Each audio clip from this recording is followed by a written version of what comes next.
The documents Snowden delivered revealed the history and details of one of the United States government's most closely guarded secrets. It was known as the program.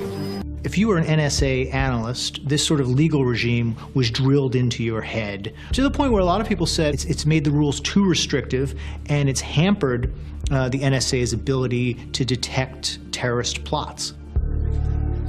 I do believe it could have been prevented with revisions to the way we were permitted to operate before 9/11. Revisions that I tried to get the General Counsel to embrace and couldn't. I tried to get them to make adjustments to how we were operating, how we were permitted to operate, and they wouldn't do it. I've felt this ever since it occurred. Over 3,000 people's lives were lost, and it's just a weight that I have been having trouble bearing.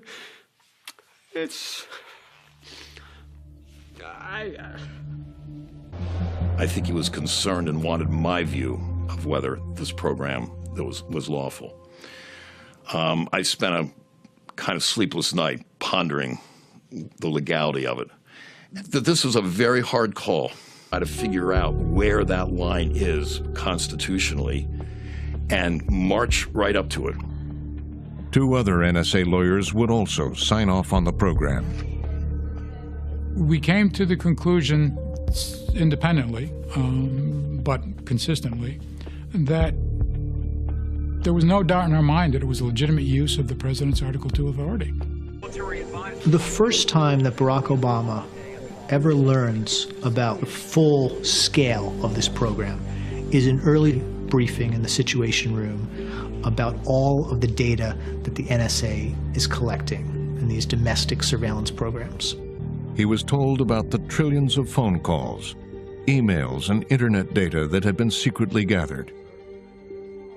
As we talked about these programs, the way they were used, in particular, the value of the collection of content, of an extraordinarily vital tool, that the idea was, all right, this is a really important program, we need to maintain it.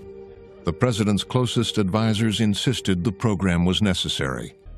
He made his decision. The program would continue. Snowden had clearances for human intelligence. He had clearances for many, many compartments of electronic surveillance.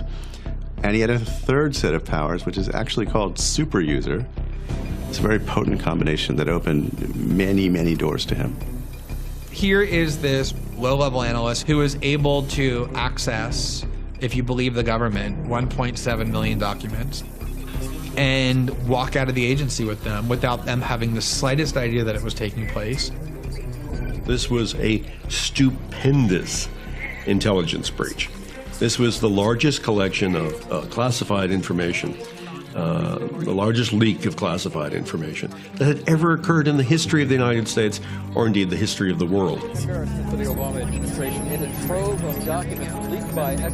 For the National Security Agency, the biggest threat to the program was just beginning. The NSA has collected millions of contact lists. Americans' personal intercepts hundreds of thousands of email address books every day. Could allow the NSA to map out a person's life. Communication links by Gmail.